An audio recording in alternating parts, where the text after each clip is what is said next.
Hello everybody, welcome back to QueenTitiLoves. Today I have with me my very bestest guy friend. His name is... Ronnie. I'm not sure why he answered like that, but his name is Ronnie. So today I am going to do an interview with Ronnie so you guys can get to meet him, and then on subsequent segments I'm going to dissect him because I think a couple of things are interesting about him that I think would be good for you to hear, and then good for some of us adults to hear. And for those of us that know him, it'll be really informative because of some stuff I know that you guys don't know. So, Ronnie, what is it that you do? I am a mental health worker. I work in a psych hospital. Very interesting. So, how did you pick that as a career path? Kind of just stumbled across it. I have a friend that was an LVN at another hospital, and he said they needed some people, and he pointed me in the right direction. They got me in there. Nice. So, mental health is one of the things that we cover with Divine Purpose, who we partner with. And so, for youth, remember we're talking to youth, so like limited cuss words. He cusses a lot too. So, mental health is a really big deal, and it's really not something that people should play with. And I think that it is a great career path to choose if you have a passion for people and helping them get better. And so, as it relates to mental health, what are some of the things, like maybe your top two, that you could pick that perhaps if it's addressed early, that it will help somebody to not end up in a mental health facility? Depression, probably. Yeah, you got to tackle that real quick because everything will go downhill. As soon as you start feeling depressed, everything can spiral out of control. That is actually true. And so the thing that I like to address when someone enters the program is that there is a difference between depression and being disappointed, though. So I do feel like people utilize the word depression more frequently now because it seems like you get attention when you utilize that word, but it's really something that's very serious. And so if you are disappointed because something didn't go your way, that is very different than depression. So depression is, you can actually feel it. So depression is being sad for no reason. And what I mean by no reason, because I've suffered through depression, and I've been able to zero in on some of the things and identify them so that I can help other people, because you sometimes can't explain it. And so that's why I say for no reason. So it's not saying that the person doesn't have a reason. It's saying that you sometimes even wake up and nothing even happened yet, but you just feel really sad, or you cry, or you're upset, like you're angry, and you're trying to figure out why. And those are signs of depression. That is what depression is. And so if you are someone that deals with something like that, you need to talk to somebody, and that is one of the indicators that you may be feeling depressed. And so early detection is really good because then you learn how to manage it, and you learn how to identify triggers. And we'll talk about what a trigger is in a minute. So early detection is a good one. And then what else do you feel like is a good thing to identify early? I guess if you're schizophrenia, like the early signs of schizophrenia, I guess, when you're hearing voices and responding to internal stimuli, that's something you need to tackle quick too, because if you don't get on the right meds, then you'll be one of those people out on the street talking and dancing on the corner, and things, you'll be totally out of contact. So you're a professional in that area. I know that I don't really know much about schizophrenia, except for I know some people that suffer from it, but I've never really asked questions. And so I know that there are, like, our subconscious is a voice in our head. And so you may feel something, or you feel like you heard something that tells you turn in this direction, or don't do that, or stay in tonight, how can somebody determine, is it a way to really determine the difference between what your subconscious is telling you and what the voice that's not good is telling you? Like, how does somebody know that? Oh, you know what? I really couldn't tell you. I don't know how that works. Yeah, I don't know how that works. How it sounds. I always think about it when I'm walking around. Like, what are they actually hearing? Right.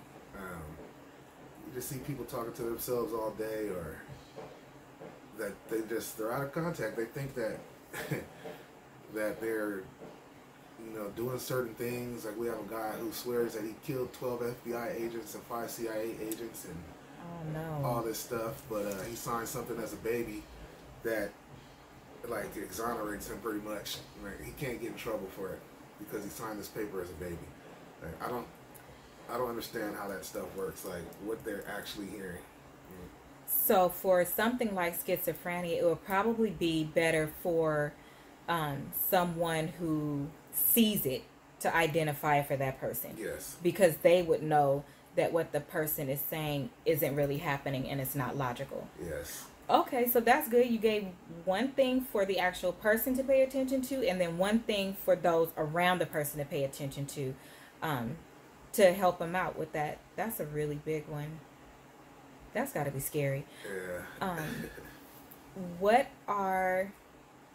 Wow, that's a really good one.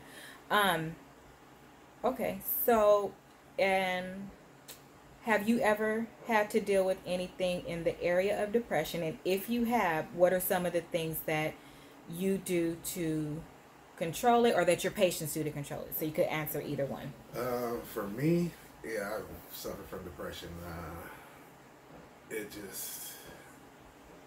I have to make myself do things. I get very lethargic when I get depressed, and I don't want to do anything. I can't move. I just want to be in the bed, or any little thing, I'll start crying, or, I get very agitated. Sometimes I just have to talk to people, or, get up and do something. I have to force myself to do things. And sometimes it's hard. Sometimes I'm able to jump out of it, and sometimes I turn to the bottom and just drink it away, which makes things worse. And then I really can't do anything. I get lethargic. I don't know. It's a tough one. As far as the patients, we just try to make sure they're taking their meds at the right times, and I try to let them talk. Sometimes That's a big one. Yeah, they just want to be heard sometimes. Mm-hmm. So I walk and talk with them a lot. Just try to reassure them that it's not the end of the world. For just because you suffer from depression, even though it feels that way sometimes. But yeah, I just try to listen. That's the best thing I can do when I'm at work to help people. Yeah, they just need an ear. They want to know that they're not the only ones feeling that way, because sometimes you feel so alone. Mm-hmm. Like, especially with me, I feel like I'm the only person in the world. There was a depression commercial, and it was like that. Was somebody walking down the street, and it was like an empty neighborhood, and that's how I feel. Like, it's just me. Yeah, it gets bad sometimes, but you just have to reach out to people. Let people know what's going on, and let them help you. Some people don't want to help, but you have to ask for help sometimes. Some people feel like they're weak for asking for help, but you're not. That's what makes you strong. I agree. So when you're dealing with depression, the hardest thing for you to do is to reach out to tell somebody that something is wrong, or you just need somebody to talk to, or for them to kind of balance out how you feel with what reality is. So a good example would be the commercial where you're walking down the street and it's nobody there. You're the only one there. You're all by yourself. But in reality, I'm sure if that commercial would have cut over, it's probably traffic. It's probably pets on the street. It's probably all this other stuff going on, because the reality is no street is, with nothing on it. But when you are depressed, you can't see anything outside of what's going on with yourself. And even that doesn't make sense. Um, you do you do kind of not want to call people and tell them what's going on because your mind is telling you they won't understand, or your mind is telling you that they don't care, or and it's mostly, for me, it's that they won't care. That's the biggest thing for me, because I always think that if you know that there are certain things that hurt me or upset me and you do those things, then you don't care when I get depressed, because you're probably a contributor to what triggered whatever is wrong. And so that makes you not want to reach out. But in hindsight, and as I've gotten better with knowing what my triggers are, I already know when to exit a situation, when to stop thinking a certain kind of way and kind of talk myself backwards.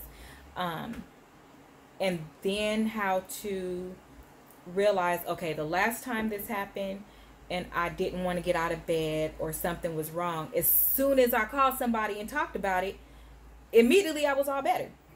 So instead of wasting days and days and days being upset, because I could function. I'm highly functional. I can go out and present. I can, if somebody calls me and I'm laying in the bed and I'm not feeling good, I can immediately jump up and go take care of them, see how they feel.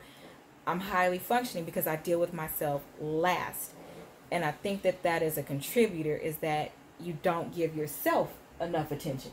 You don't give yourself the things that you need. You're not feeding into what makes you happy, and you're giving it all away. And then when you become to the point where you're exhausted and there's nothing else to give, then you kind of look around like, okay, but what about me? But you have to take care of you first. And I think that for me, because everybody has different reasons, I think that that's what a lot of my triggers come from, in addition to loss.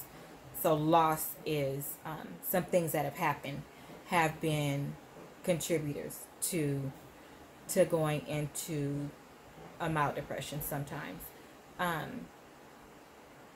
Now, you brought up something about either you call somebody and ask for help, or sometimes you turn to drinking. And so for our youth, I've always promised to be very transparent, because myself and the people around me are results of a lot of different things that have happened in our lives. But I think that if we could go back and talk to our high school self, we would tell ourselves not to do certain things so that we could get further and get further healthier. And so when you turn to drinking, what is the end result of that? Why is that not a good thing to do? Because you're not really dealing with the problem. You're kind of just masking it for a little while, you know. You just forget about it. But then once you sober up, the problem's still there. So you're not really addressing the situation. You know, and I just kind of like to forget about it every day. And that's my thing. I like to just dive into movies or TV shows and drink my life away, so that I can not be where I'm at. You know, I feel like I'm somewhere else. And that's what I do. You know, it gets bad sometimes. It can, but I feel like now, more since you talk about it, that you are getting better. So before, there would be months where you would disappear and you really wouldn't talk to anybody that was outside of like your immediate circle that you trusted to be around you, and not necessarily accept what was going on, but to understand and to not judge you. You knew for sure these people wouldn't judge you, and so those are the only people that you kind of saw. But in allowing those of us in that didn't judge and just properly talked to you, and shared and were transparent about some of the things that we were going through, I think you handle it different now. So you do have those setbacks, but you don't have them as frequently, and you don't have them as long. Yeah. I can kind of, I don't know, I don't know. it's I think I do have it long for a long time, especially recently. It's been bad. Really? Yeah, I broke down crying a couple weeks ago for no reason. Just crying. I couldn't stop. And I ended up getting a bottle of vodka, and that's when I finally stopped crying. Because I don't know. So in that instance, why didn't you call me? Or why didn't you call somebody? Not even just me. Why didn't you call somebody? I ended up talking to my mom, Mm-hmm. and that was it. But I don't, because there's like nothing I can say. I can't explain it. Like, I just be crying. So there's nothing to even talk about. But I'm just going to be nothing's going to make sense. And so, well, I don't like to call people when I get like that. But, yeah. But why not? Because my thoughts are all disorganized, and I can't figure out, I don't even know what's wrong, so I don't know what type of help to ask for sometimes. Yeah, I don't know. So maybe if you don't try to think about, here's what I tell people. I tell them that first, once we identify that is a thing that we face, and really quickly, if you can hear the drummer across the street, we're really sorry, but this drummer, I don't understand, so I'm really sorry. But back to our topic. So we already established that a lot of the things that we're thinking, they don't make sense. And so a part of the problem is that we can't properly communicate what we're trying to say because we don't know what we're trying to say. So for instance, you will be crying and somebody will ask you what's wrong, and your answer is I don't know. Because you don't know. You don't know what the heck is making you feel sad, but the feeling is like literally in your gut, like something just happened, but it didn't. And so you already know that it's not probably going to make sense. But if you have those safe people around you, then they will already know when you call and you're trying to communicate, or if you're just upset and you can't get any of it out, to still let the person talk. Because to your point, at work, you just said you just let the person talk because they just want to be talk.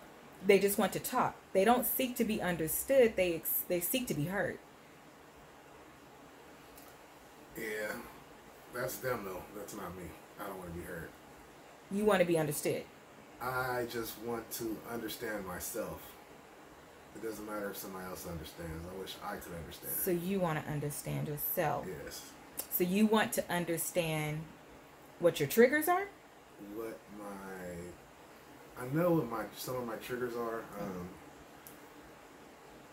I just want to understand why I can't, once I get triggered, why I can't come out of it, Why I get stuck in these rabbit holes.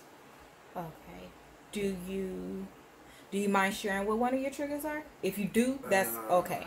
One of my triggers definitely is being lonely. I feel like I've been alone my entire life. Because you're an only child. Because I'm an only child, and it's always been just me all the time. Because you're an only child. And then I have a roommate right now, but most of the time I live by myself.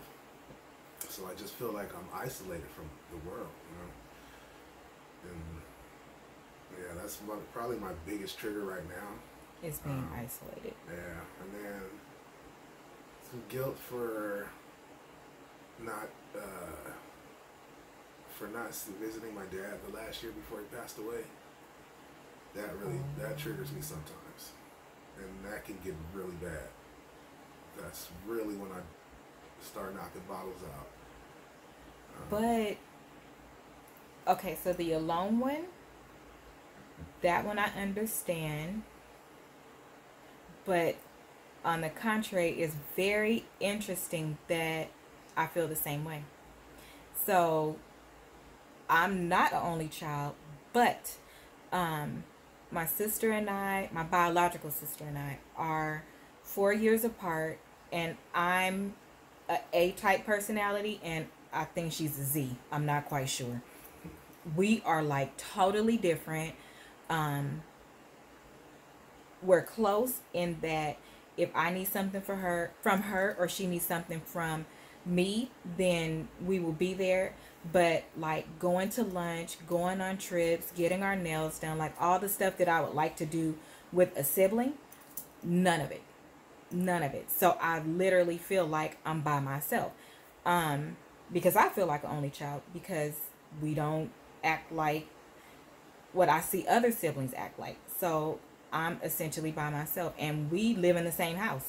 We live in the same house, and sometimes I can't tell you if she's here, if she's not here, because you can't really hear between our rooms. There's no eating dinner together. There's no, like, we literally stay in the same house, and I'm in my own world and she's in her own world.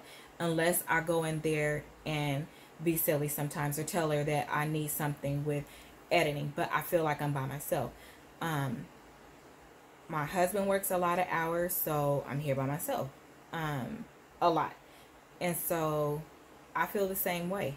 So I could definitely relate to how that feels, especially when, like, social media is something else. So social media, even though you know everything isn't exactly the way that you see it, it's just the fact that they could even post or portray that particular situation. It's like when you look around, I couldn't even portray it if I wanted to, because it's, you know what I mean? Mm-hmm. Like, you don't have an option. Like, what am I going to do? Put two pair of shoes by each other and be like, oh, I'm chilling, you know? Like, I feel the same way. And for me, I'm working all the time. And so even when I think, okay, my best friend stays like not even 15 minutes away. So the reality is, if I wanted to, I could just go over there, or he could just come over here. But it's almost like you want the comfort of your own space, but I want everybody here. Yeah. I want everybody here, because if I get up and go over there, then like I like have to take my laptop, I have to take my phone, I have to take the lights if we're going to record, I have to take my blanket, like I take all my comfort stuff. That's my best friend, so I'm going to take it to his house. And so then you're like, it's too much trouble. But again, that goes back to setting things aside, because you're more important. And so if I need a minute to close my laptop and stop working, and to just go over to my best friend's house and watch a movie or something like that, or just spend time with him, because, or go walk with him like I used to, like all the things that I want to do, then it would be healthier. It's much healthier, because I can guarantee you, when those when those times come and you start feeling sad, you're not working as much as you think you are, or you're not moving as fast as you think you are, because your brain is like, in your head it's moving fast, but it's not. You didn't really even do anything in that time, because your mind starts to tell you something that's not the truth. And so you're wasting time, or not even wasting time, you're spending time trying to pull out of it, when if you would have just like cut and moved over to something that's healthy, like working out, going to see somebody that you're close with, go get a movie, go grab dinner, coloring your coloring book, like adult coloring books or children's coloring books. I color. um then you will feel better. Like, it will feed what is the problem, and actually let you see that it doesn't exist, if you will, that there are people that are there. And I don't know, I think that's, for me, is what the biggest deal is. I don't give myself enough time, and so it allows things to enter, especially when I'm overworked, because then I feel like I'm getting nothing. Like, what about me? You feel like the what about me. Back to the what about me is how I feel. Yeah. So I think that it's really important to make an effort to once you identify your triggers, figure out how you're going to help yourself, because nobody could do it for you. People can be there for you, but the reality is, until you deal with those triggers, you're just going to be in a roller coaster. So now, great, you figured out what the triggers are. Great. But you didn't do anything about it. So now what's going to be the result? The result is, okay, I know every so often I'm still going to be sad about this one thing, or let me start doing things more often where I am around other people in environments where I'm okay with being around other people. And then I'll be okay. Because the other side of that is Ronnie is an only child, so he's used to being by himself. So he's okay with being by himself. So he has one extreme and then one on the other. So you try not to bother him because he is so accustomed to being by himself and he's okay with his space. But then you don't know when it's like when he wants company because he don't say anything. So you don't know. So you have to communicate with the people around you so that they know what to give you. We cannot expect other people to know when the light is green and when the light is red. You know, you have to communicate more. And that, for me, is what helps with depression. So one, calling somebody and just letting them know that it's an issue. And then two, when you know what your triggers are and you identify them, share them with other people. And so I already know what Ronnie's are. And so something that I know that he likes is media. So he was into media and production and all of that stuff. So right away when I started to decided to record, I was like, I know how I'll get him out of the house. I'll have him come over and record with me. So in essence, when you are someone that is watching it happen to someone, or you know that it's happening, there's things that you could do that if you just stopped and did them, it would help the other person. That way they would get better with what they're going through. So stopping and paying attention is a good one for me on the outside looking in. And then being on the inside, looking out, I think that what has helped me over the years is therapy. Therapy helped me because my cousin was murdered. And when my cousin was murdered, around the same time, I had a house fire. I had my first back surgery. And the back surgery was bad. One day I worked out of a restaurant and my leg just wasn't working anymore the right way. And at that point I had lost a ton of weight. And so I was working out, doing all of these things. So essentially I felt like I was being punished when my back went out. And then when my cousin was murdered, I felt like I was being punished. And then when the house fire happened and I lost some things that I had for years and years and years, I just couldn't understand why God was punishing me. What did I do to deserve so much loss and so many things that essentially you can't just get over. You can't just get over those things. You need to talk to somebody. So now for me, I've identified that those are my 3 major triggers and they have stemmed into other areas. And so I don't like to be disappointed. I don't like to be left out. I don't like to be not supported. I don't like all of those things. Essentially for me relate back to loss.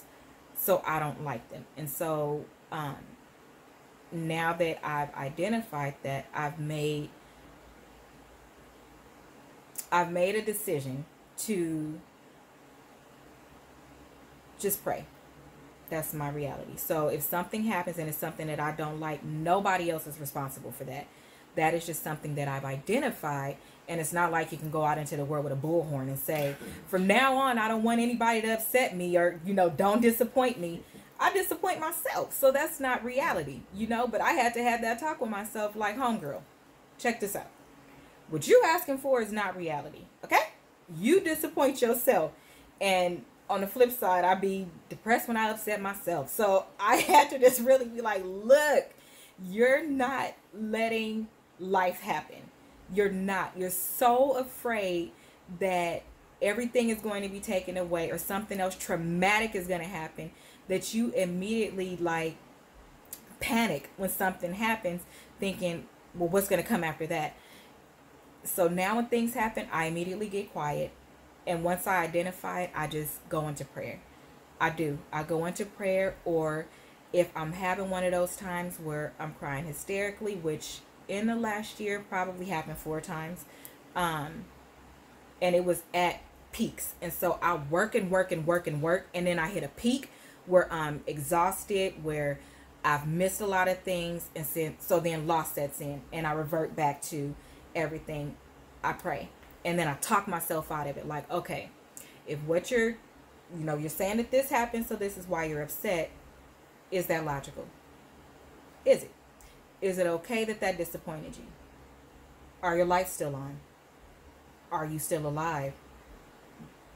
Are all your family still healthy? I really talk myself out of it with the blessings, because if you could pull yourself out of it, and again, is seeing it. So sometimes you have to write it down or do a vision board, writing down all the things that are going wonderful against this one thing that just upset you, because then it will let you see it's not that bad.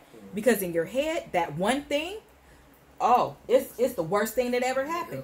Everybody's against you. Nobody loves you. What else is gonna happen now?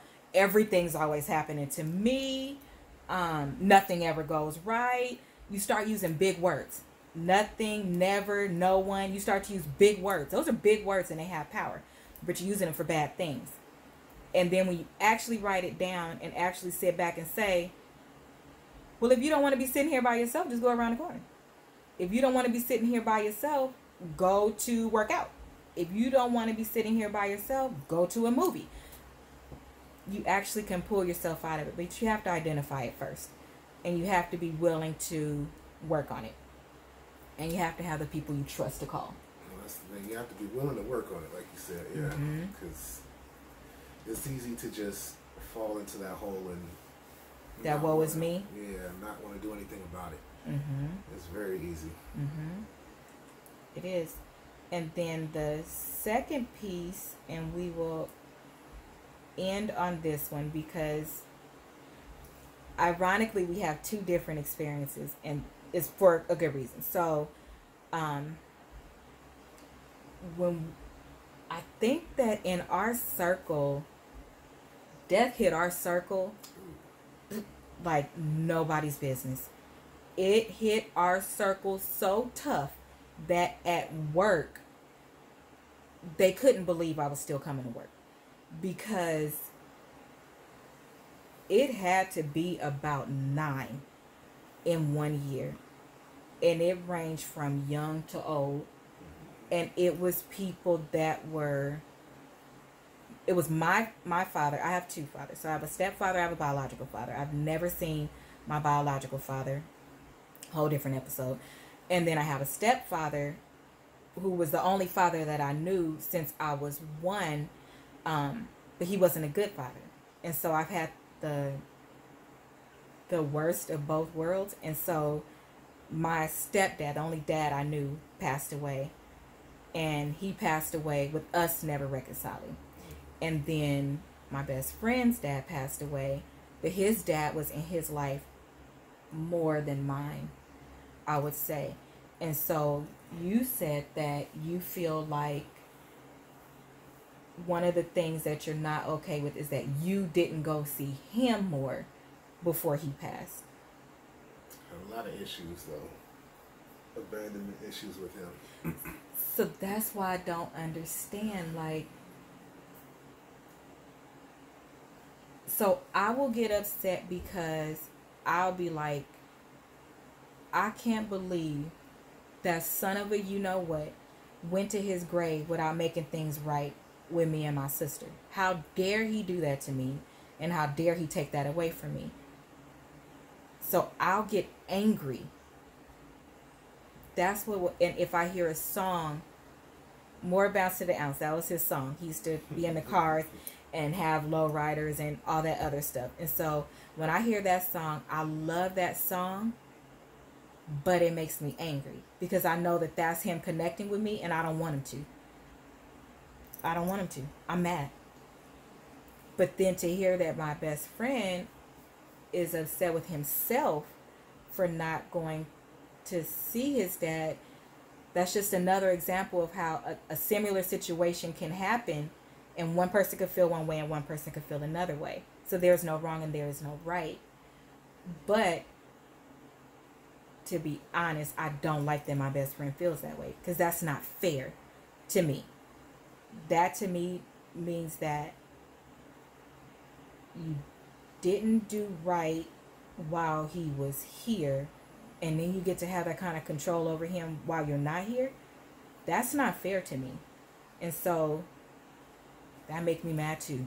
So, but why do you feel like that? Like, why do you feel like you should have went to see him before he passed?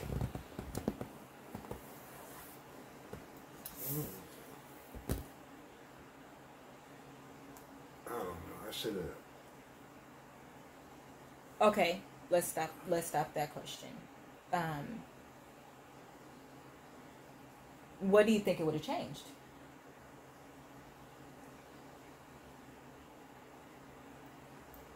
So think of it this way.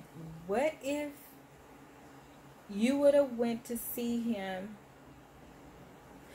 Good segue into, yep, good example. Okay.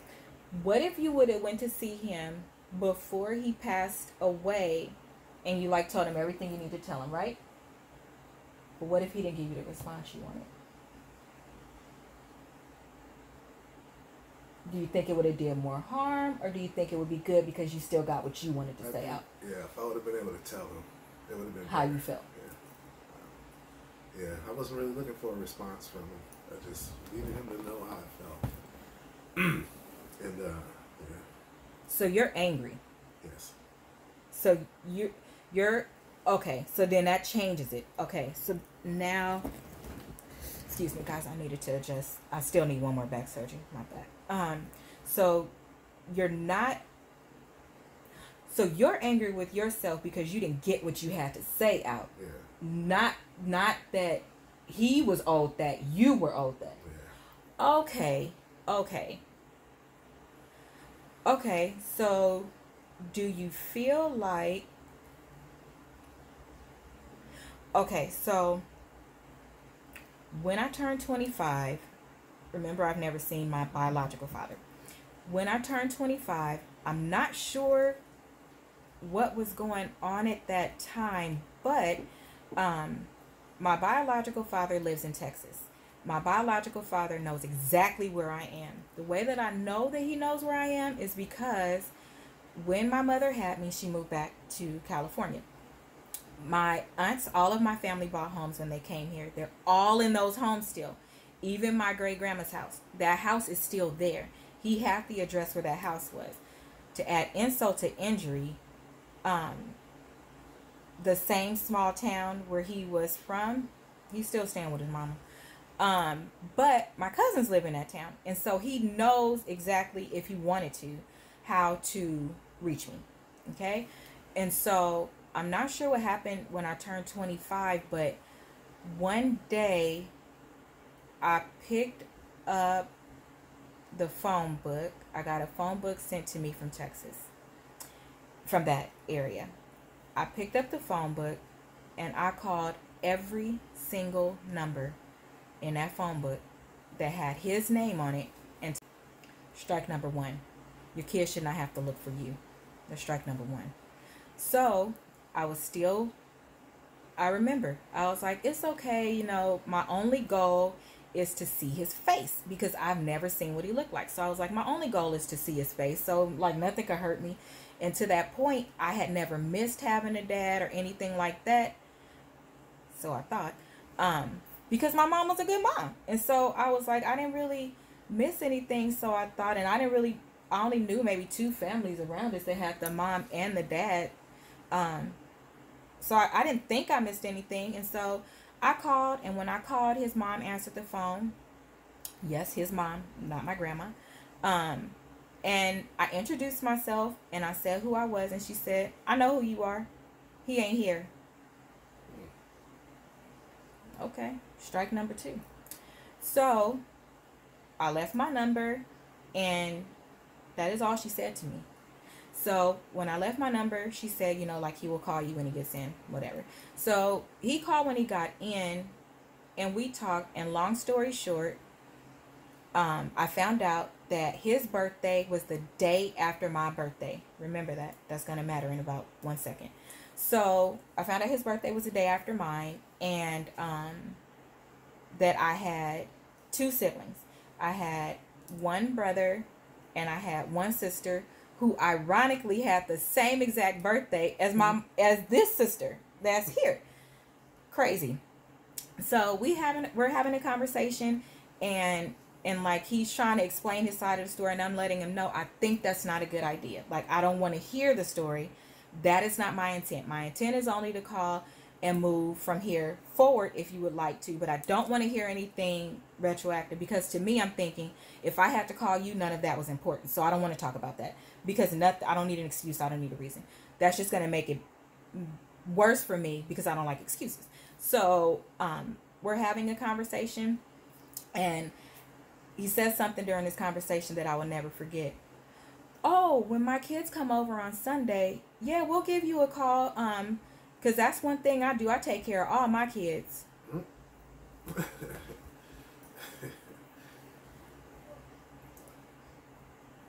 I was on the phone. I never saw you. You never sent my mom a dime. So it is impossible that you take care of all your kids.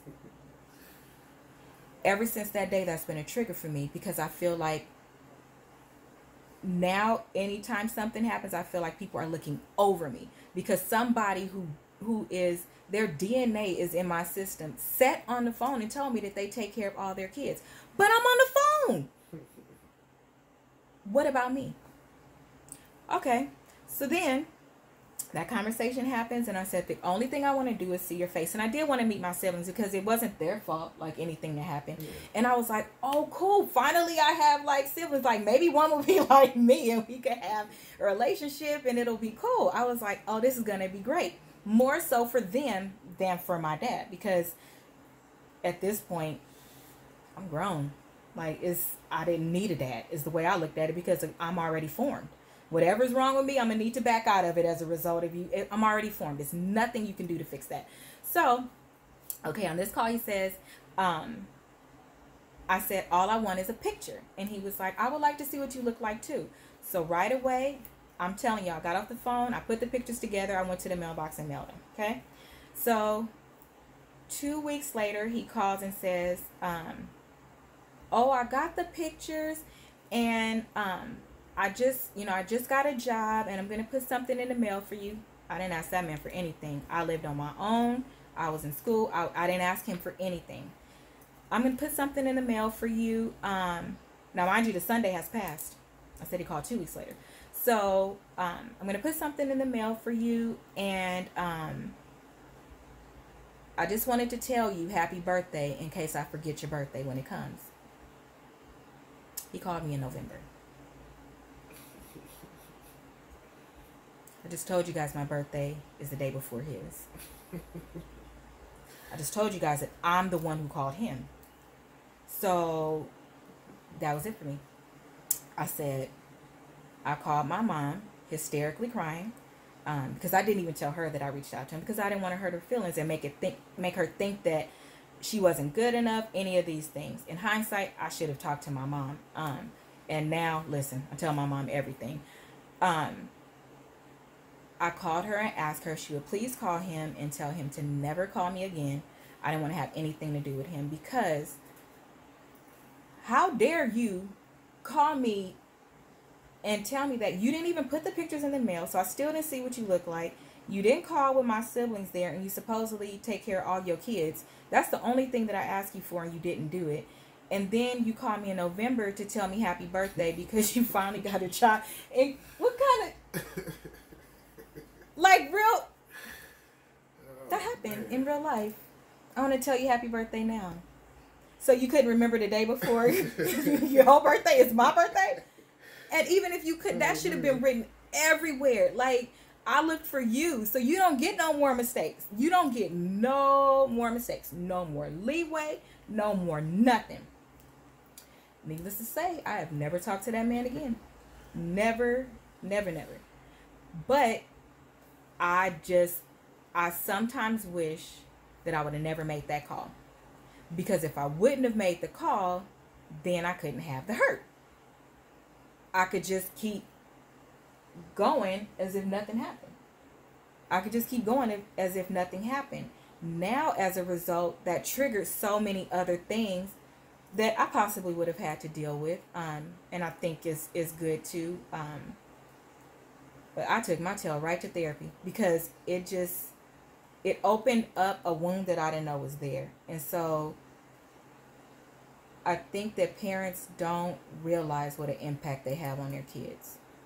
And I won't say men or women. I said parents for a reason because there are moms that don't do their job too. Just as much. It's not just men, and I will not say that. That's not okay.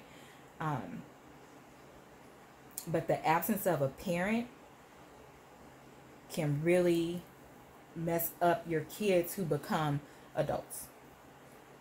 Especially in a community where we don't really acknowledge mental health.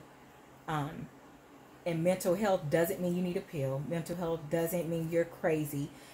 Everybody has a state of mental health. That's just reality. That's why you can go to the store and be so mad about somebody cutting in front of you. That's why you can be in traffic and be anxious and be upset. So it's different levels to it. So no one is without it. Let's just be clear. Some of us just recognize what it is, and some of us is harder based on trauma. So trauma makes it worse. But the father or parent thing, for us, father, I just don't know if that would have made you feel better to talk to him because he was going to have a response. And I know you, so I know if he gave a response that was an excuse or he said your mama's name, like, it would have gotten worse. And so maybe we should try something. Maybe we could try. I have 3 ideas. So 1, you can either write him a letter. 2, you could call mom and just go to the hell off.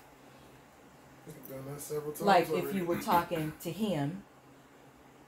Or 3, you can go to his gravesite and just say everything you need to say. It was cremated. It wasn't put in the wall? I don't know what they did with it. Don't have a clue.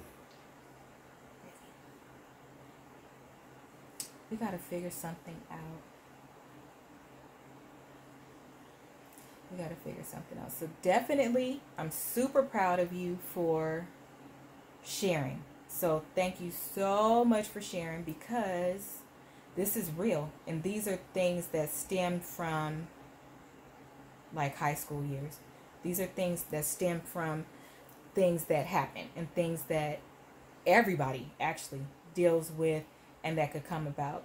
But the biggest 2 takeaways that I will agree with you on is to recognize it early and spend some time trying to realize if those are signs about whatever's going on, because the longer you wait, the worse it gets.